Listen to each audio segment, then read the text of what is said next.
The remains of part of this thriving city were found right here. And by carefully piecing together all of the archaeological evidence and what we know from other sources, you can now visit the Viking Age.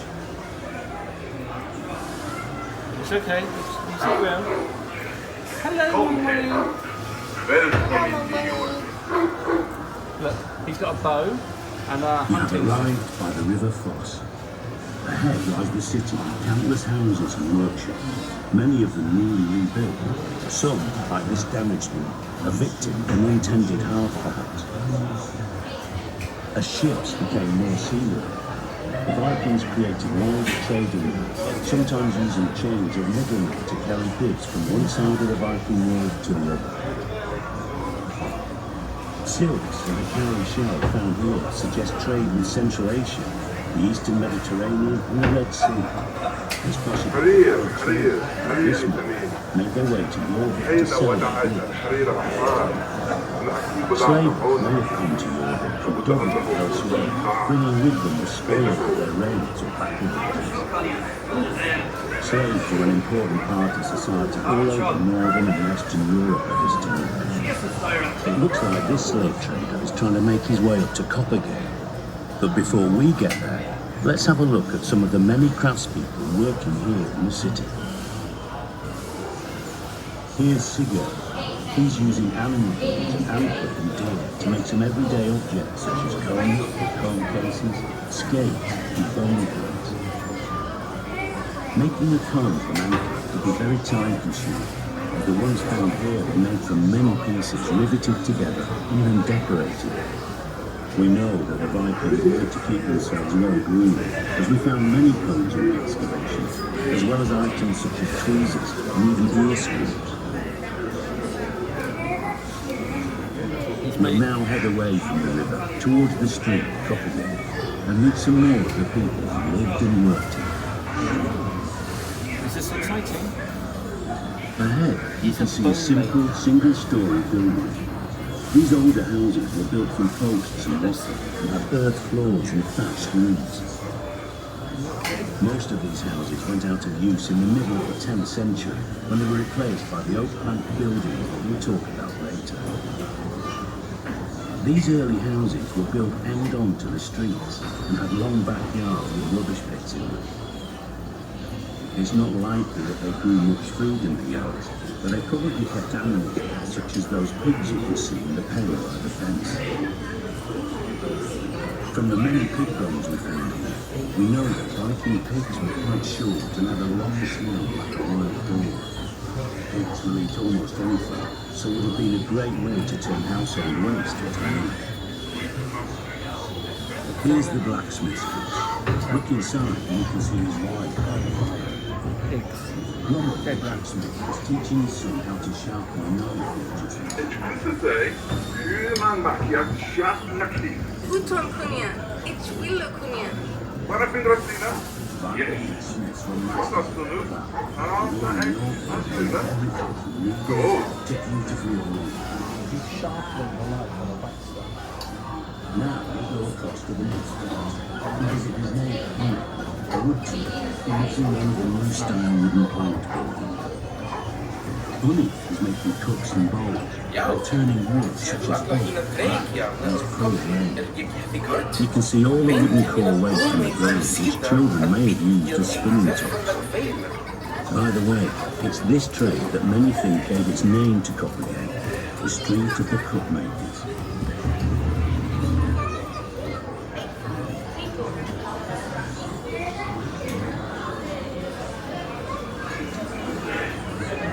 Another building is being built behind Bunny's house. Here, the cellar is being dug out and lined with oak planks before the upper story is added. You can see a stack of turrets over there that are going to be used to roof this building. Looks like the builders are having a rest break.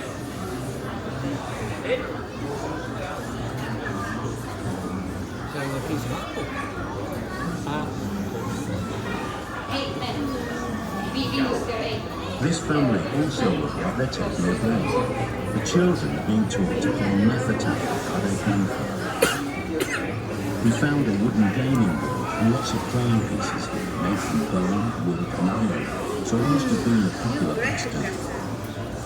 Let's go back towards the river where big trading ships have been that have come up from the North Sea. Here, traders are unloading their goods alongside fishermen combing their camps. Goods and raw materials from across Britain, as well as rare and valuable items from further afield, were brought into Jorvik here.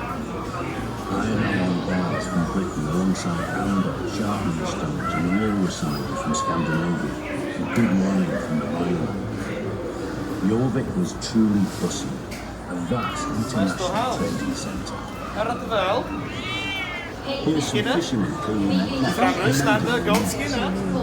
fish from the rivers and the sea were brought into Jorvik, and we found thousands Wow. of fishermen that tell us exactly what the people ate. Wow. Which included lots of fish, eels, and even oysters. So these men are probably doing a roaring trade. Have a look at the man gutting the fish. His face has been reconstructed, based on a skull. Dat is uw Later speel, on, Benjamin. you see more real faces like this.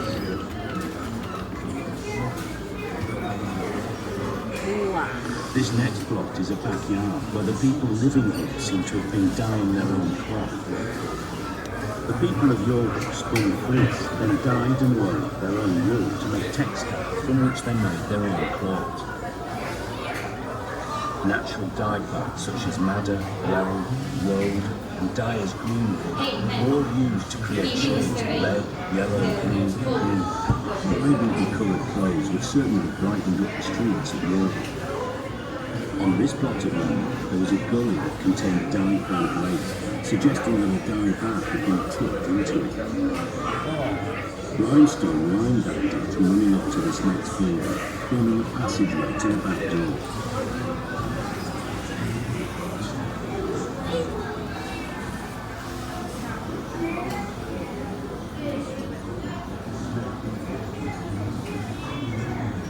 Firewood. Yeah. That's firewood they use for burning.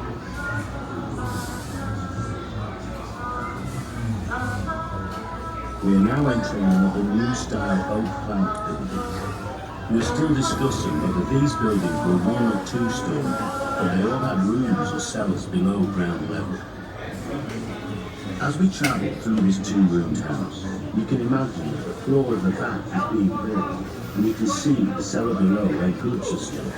Above this sunken room, the window openings are only small, so as you can see, it would have been quite dark inside these houses. In addition to the hearth, small pottery lamps and wax candles were used to create light so that the people who lived here could carry out their everyday tasks.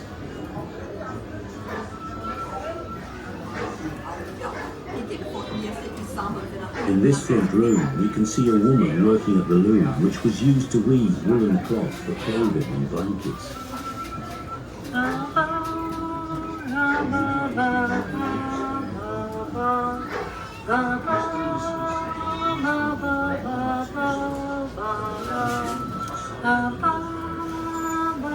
We're now moving into Propagated Cellar, an important commercial street right in the heart of the city of Jorvik.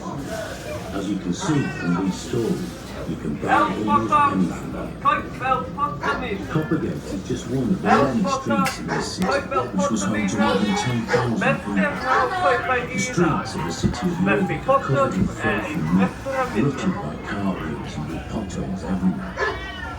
This leather worker seems to be having a problem sewing his shoe pieces together and looks like he has Viking's disease, a Dupuytren's contraction.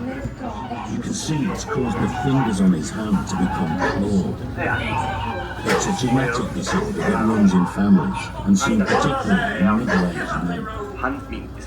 Tradition has it that it originated with the Vikings and spread it throughout Northern Europe and beyond, travel and to marry. This couple here are arguing about what to have for supper, meat or fish. It would seem that life hasn't changed too much over the last 1,000 years. They're arguing in Old Norse, but if you listen carefully, you can hear Old English, Middle Welsh and Old Irish all being spoken in this street. Here's a food seller trying to sell this wealthy looking woman a cabbage of some sort. It doesn't look like the type of thing that would take her or her young baby. This woman looks like she's struggling to cross the road. We only found 2 complete skeletons in the excavation. This one is based on one of them. You can see that she's walking with a crutch due to her hip problems and arthritis. You can find out more about her in the galleries to come.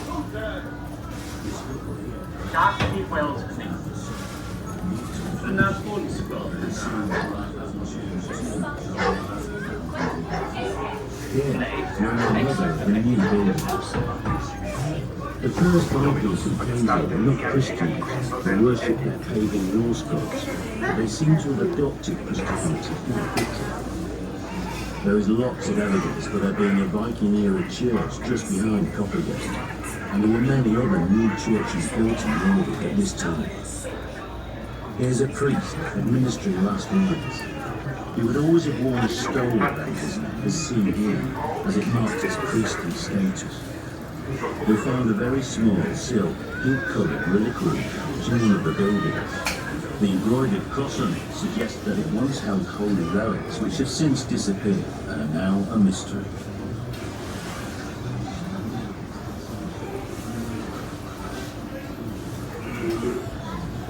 Each property is separated from the next by woven wattled fences. We know from the 5 tons of animal bone found in the excavation that the people's diet was quite similar to ours, with lots of beef, pork and lamb, as well as poultry and fish. Supplying this food may have been one of the reasons for the major changes in the countryside we see around Jorvik at this time. In this backyard, animals have been slaughtered to provide meat and other resources. Body parts of cattle must have been a fairly familiar sight and smell around Viking Age Europe. As well as supplying meat, cattle carcasses also provide corn and iron, both valuable resources for making everyday items.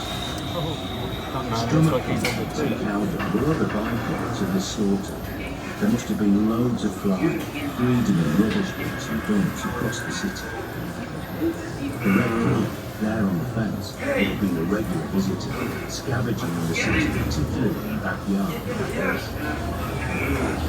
Toilets would also have been situated in the backyard. Pits in this unit were clearly used for latrines, and they were full of human waste, as well as moss, which is a type of Viking-age toilet paper. This man here doesn't look too happy to be disturbed, so perhaps we'd better move on.